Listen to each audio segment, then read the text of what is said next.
En el nombre del Padre, y del Hijo, y del Espíritu Santo. Amén. Queridísimos oyentes, a continuación escucharán una meditación de un texto de uno de los padres de la Iglesia.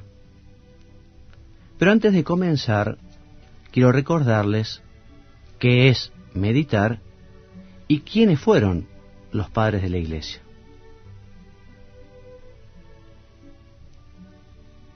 La meditación es una forma de oración, una manera de hablar con Dios.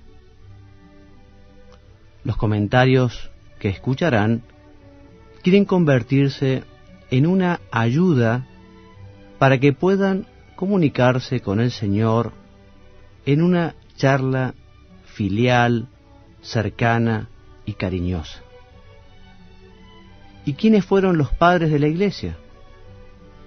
Fueron pastores, obispos en su mayoría, que vivieron los primeros siglos de la Iglesia.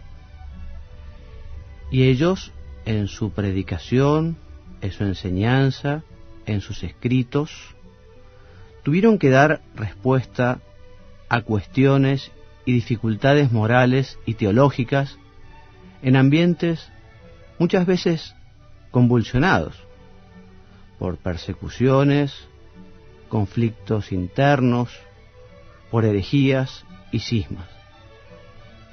Y ustedes dirán, ¿y por qué puede ser conveniente meditar con textos de los padres de la Iglesia? Te voy a responder con la instrucción sobre los padres de la Iglesia en la formación sacerdotal, un documento de la Congregación para la Enseñanza Católica. Este documento nos dice que los padres de la Iglesia son testigos privilegiados de la tradición de la Iglesia. También que los padres fueron intérpretes de la Sagrada Escritura. Los padres tuvieron una ciencia teológica extraordinaria, fueron maestros de vida espiritual y apostólica. Y también los padres de la Iglesia fueron santos y sus escritos constituyen un verdadero tesoro para la Iglesia. Por estos motivos, comencemos nuestra meditación hoy con una oración introductoria que dice así: por la señal de la Santa Cruz de nuestros enemigos, líbranos, Señor Dios nuestro, en el nombre del Padre, y del Hijo, y del Espíritu Santo. Amén. Señor mío y Dios mío, creo firmemente que estás aquí, que me ves, que me oyes. Te adoro con profunda reverencia. Te pido perdón de mis pecados y gracia para hacer con fruto este rato de oración. Madre mía Inmaculada, San José, mi Padre y Señor, Ángel de mi guarda, interceded por mí.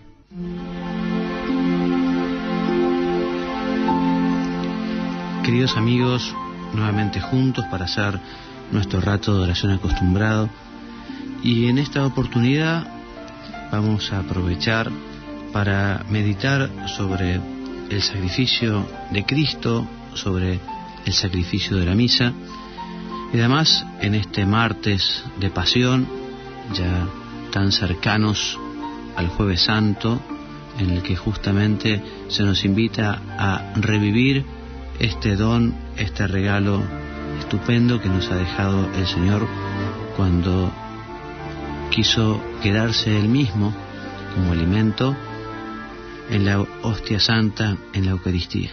Jesús hizo lo que no podemos hacer nosotros muchas veces, que queremos o tenemos que irnos y queremos quedarnos y no podemos. Como máximo podremos dejar una foto, una carta, pero Jesús, que sí lo pudo hacer, volvió al Padre y se quedó con nosotros en la Sagrada Eucaristía. Y vamos a meditarlo al misterio en un texto de San Fulgencio de Ruspe. De San Fulgencio podemos decir que nació en Telepte, en Numidia, al norte de África, en el año 468, y que terminados sus estudios fue elegido procurador de la ciudad. Pero muy pronto renunció al cargo porque la lectura de una de las páginas de San Agustín le decidió abrazar la vida monástica.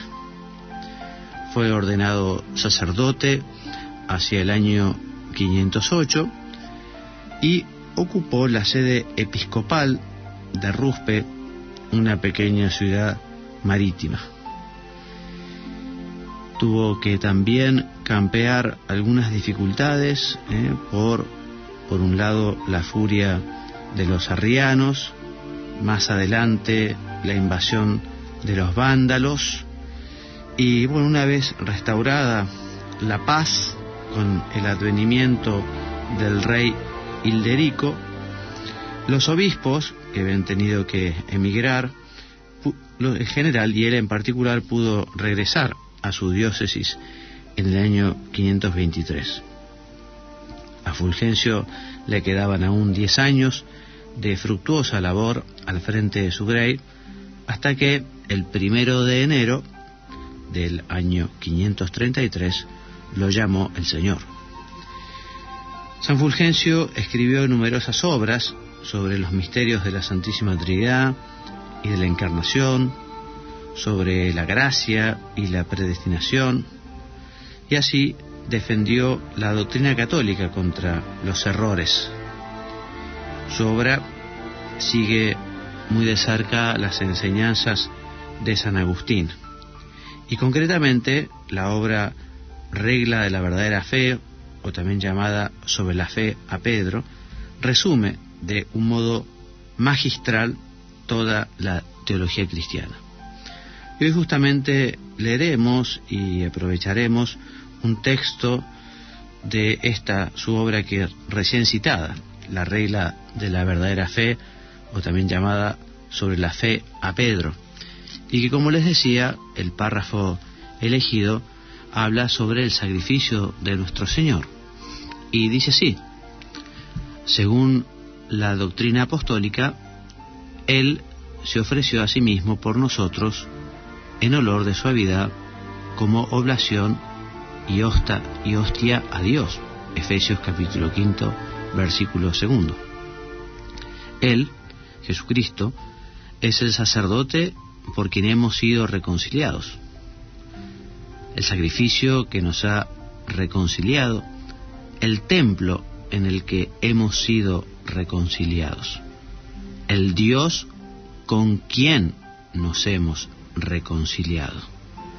E invita al santo: cree firmemente y de ningún modo dudes que el mismo unigénito Dios Verbo se hizo carne para ofrecerse a Dios por nosotros como sacrificio y víctima en olor de suavidad.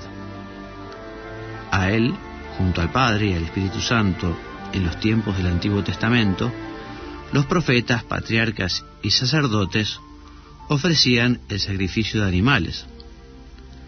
Y a Él, ahora, en el tiempo del Nuevo Testamento, con el Padre y el Espíritu Santo, con los que es una sola divinidad, la Santa Iglesia Católica no cesa de ofrecer en la fe y en la caridad, por todo el orbe terráqueo, el sacrificio del pan y del vino.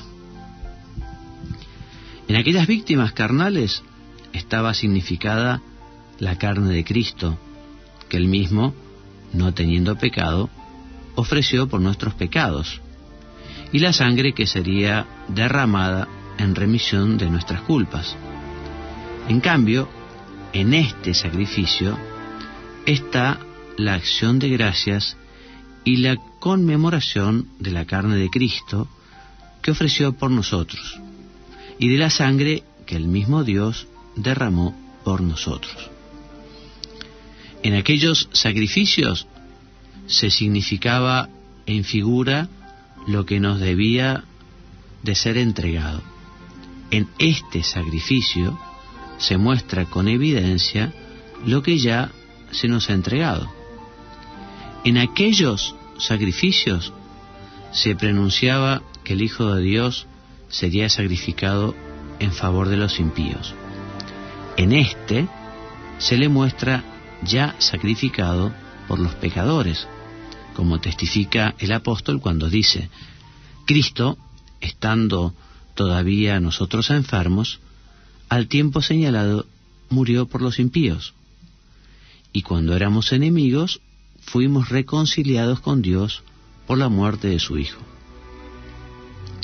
Cree firmemente y de ningún modo dudes que el Verbo hecho carne conserva siempre aquella verdadera carne humana con la que nació de la Virgen, en la que fue crucificado, en la que murió y resucitó, en la que subió a los cielos y está sentado a la diestra de Dios, en la que también ha de venir para juzgar a los vivos y a los muertos. Por lo que los apóstoles oyeron a los ángeles: vendrá de la misma suerte que le acabáis de ver subir al cielo, dicen los Hechos. Y San Juan afirma: he aquí que vendrá sobre las nubes, y le verán todos los ojos, y los mismos que le traspasaron, y le verán todos los pueblos de la tierra. Y mientras esperamos nosotros esta segunda venida gloriosa de nuestro Señor, que sucederá al fin de los tiempos, en la Iglesia de Dios tenemos el privilegio y tenemos la gracia de poder renovar aquel sacrificio de la nueva alianza, ese sacrificio que Cristo selló con su sangre, derramando hasta su última gota por amor nuestro.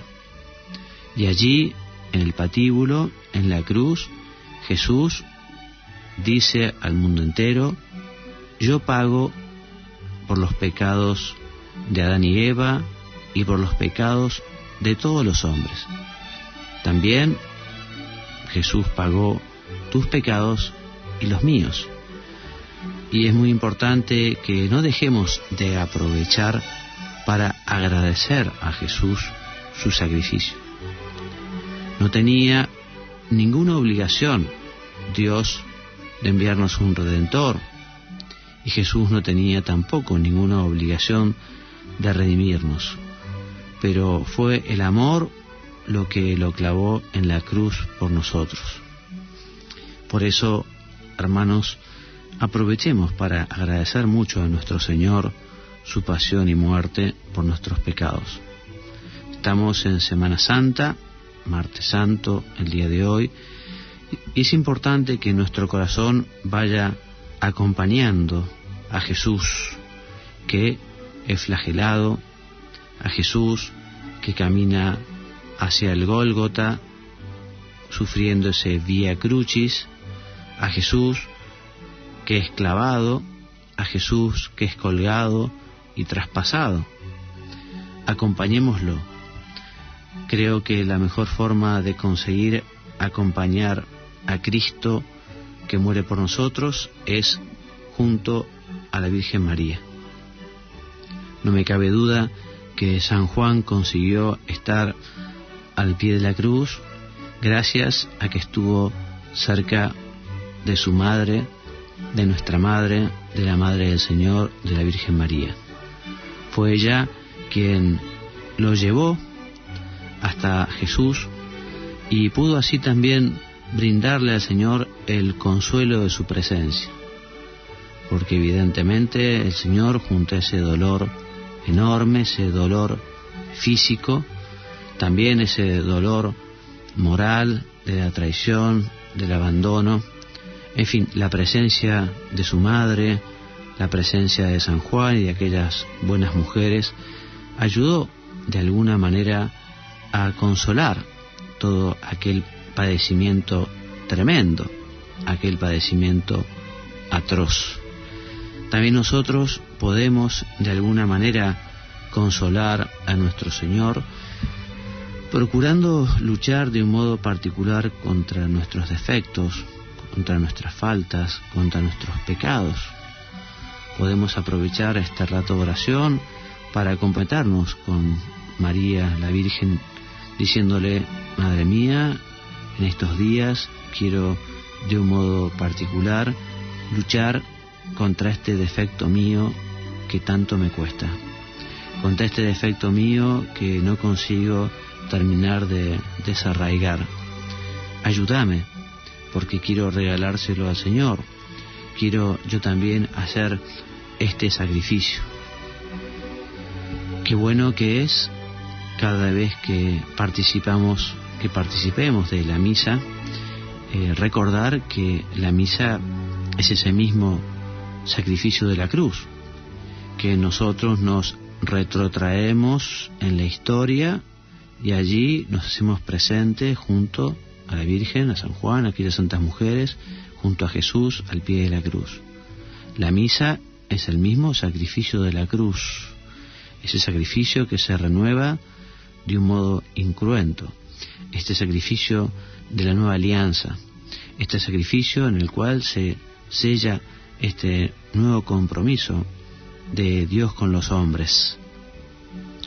No dejemos de aprovechar para participar devotamente del sacrificio de la misa.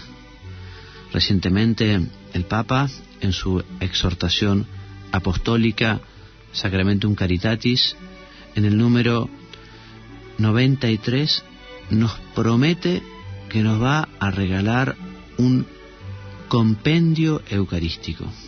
La verdad que me puse tan contento cuando, terminando de leer la exhortación y llegando ya a las conclusiones, este número, el último, nos dice lo siguiente: al final de estas reflexiones, en las que he querido fijarme en las orientaciones surgidas en el sínodo, deseo acoger también una petición que hicieron los padres para ayudar al pueblo cristiano a creer, celebrar y vivir cada vez mejor el misterio eucarístico.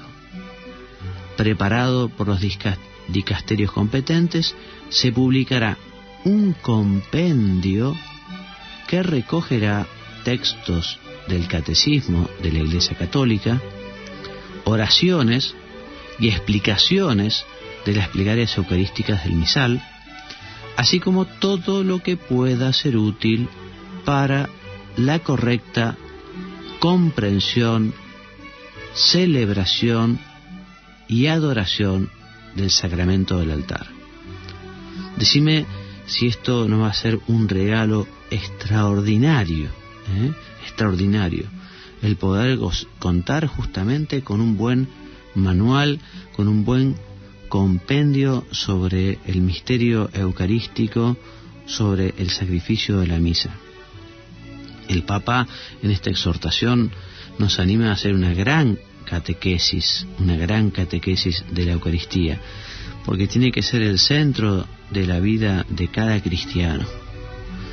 Qué lindo ese término que utiliza el Papa, siguiendo una idea de los obispos, en la que afirma que todos los cristianos debemos tener una coherencia eucarística, o sea que efectivamente el hecho de recibir la Eucaristía, el hecho de participar de la Eucaristía, nos ayude a reflejar eso en nuestra vida, en nuestro actuar.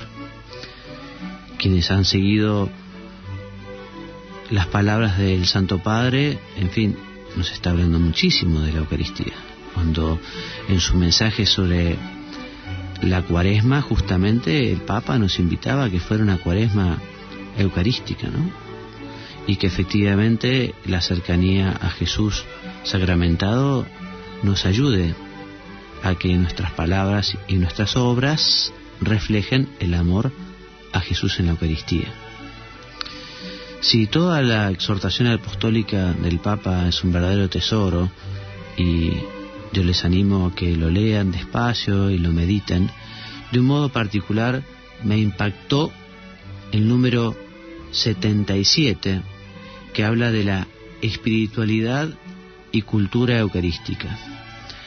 Y el Papa, en este número, nos anima justamente a que exista esa coherencia de la que hablábamos. Dice así el Papa: es significativo que los padres sinodales hayan afirmado que los fieles cristianos necesitan una comprensión más profunda de las relaciones entre la Eucaristía y la vida cotidiana. La espiritualidad eucarística no es solamente participación en la misa y devoción al Santísimo, abarca la vida entera. Esta consideración tiene hoy un particular significado para todos nosotros. Se ha de reconocer que uno de los efectos más graves de la secularización mencionada antes consiste en haber relegado la fe cristiana al margen de la existencia, como si fuera algo inútil respecto al desarrollo concreto de la vida de los hombres. El fracaso de este modo de vivir como si Dios no existiera está ahora a la vista de todos. Hoy se necesita redescubrir que Jesucristo no es una simple convicción privada o una doctrina abstracta, sino una persona real, cuya entrada en la historia es capaz de renovar la vida de todos. Por eso la Eucaristía, como fuente y culmen de la vida y de la misión de la Iglesia, se tiene que traducir en espiritualidad. O sea que nosotros, como nos dice el Papa, tenemos que convertir la vida eucarística en espiritualidad. Se tiene que notar que somos almas eucarísticas, se tiene que notar por cómo vivimos, por cómo hablamos, por cómo tratamos a los demás. Es el sacramento de la caridad y nosotros tenemos que tratar con caridad a todas las personas. Terminamos este rato de oración agradeciendo a San Fulgencio esta meditación sobre el sacrificio de Cristo. También le podemos pedir hoy, que desde el cielo nos escucha, que nos ayude a vivir muy bien esta Semana Santa y concretamente que nos ayude justamente a participar del sacrificio redentor de nuestro Señor, que nos ayude a padecer y a morir con Él para poder resucitar con Él, que nos ayude a poder morir al pecado, a lo malo, para después resucitar a la vida, a esta nueva vida que nos invita a Jesús. Se lo pedimos también a la Santísima Virgen. Madre nuestra, ayúdanos a caminar por este camino de la cruz junto a Jesús. Te doy gracias, Dios mío, por los buenos propósitos, afectos e inspiraciones que me has comunicado en esta meditación. Te pido ayuda para ponerlos por obra. Madre mía Inmaculada, San José, mi Padre y Señor, Ángel de mi guarda, interceded por mí.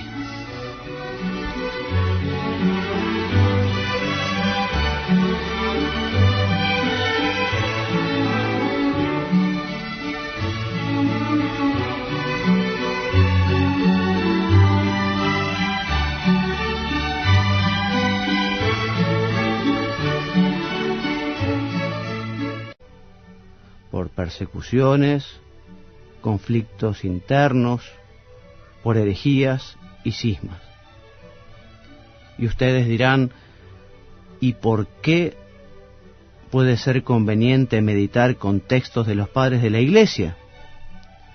Te voy a responder con la instrucción sobre los padres de la Iglesia en la formación sacerdotal, un documento de la Congregación para la Enseñanza Católica.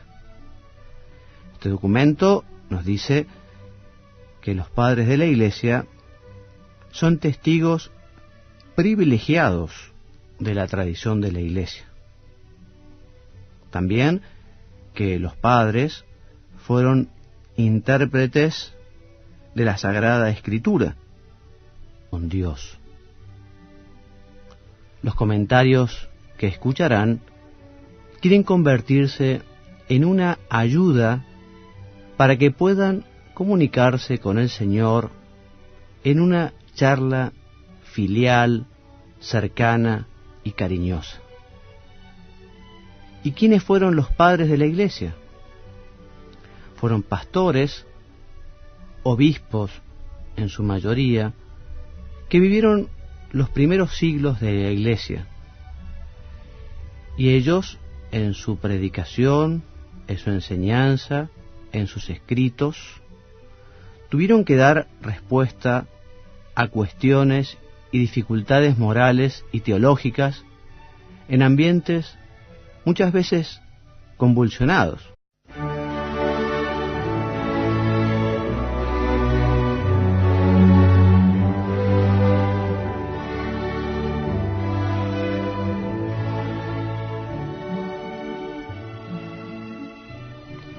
En el nombre del Padre, y del Hijo, y del Espíritu Santo. Amén.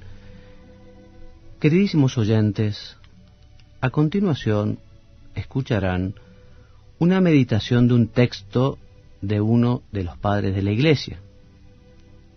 Pero antes de comenzar, quiero recordarles qué es meditar y quiénes fueron los padres de la Iglesia.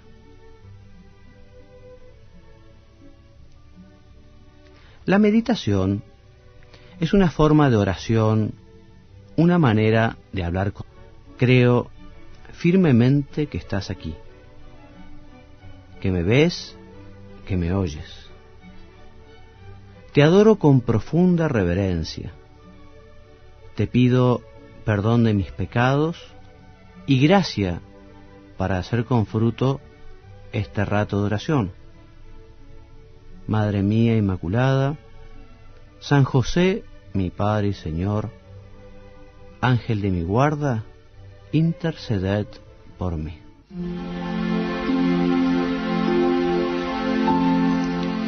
Queridos amigos, nuevamente juntos para hacer nuestro rato de oración acostumbrado, y en esta oportunidad vamos a aprovechar para meditar sobre el sacrificio de Cristo. Los padres tuvieron una ciencia teológica extraordinaria, fueron maestros de vida espiritual y apostólica. Y también los padres de la Iglesia fueron santos y sus escritos constituyen un verdadero tesoro para la Iglesia. Por estos motivos, comencemos nuestra meditación hoy con una oración introductoria que dice así: por la señal de la Santa Cruz de nuestros enemigos, líbranos, Señor Dios nuestro, en el nombre del Padre, y del Hijo, y del Espíritu Santo. Amén. Señor mío y Dios mío,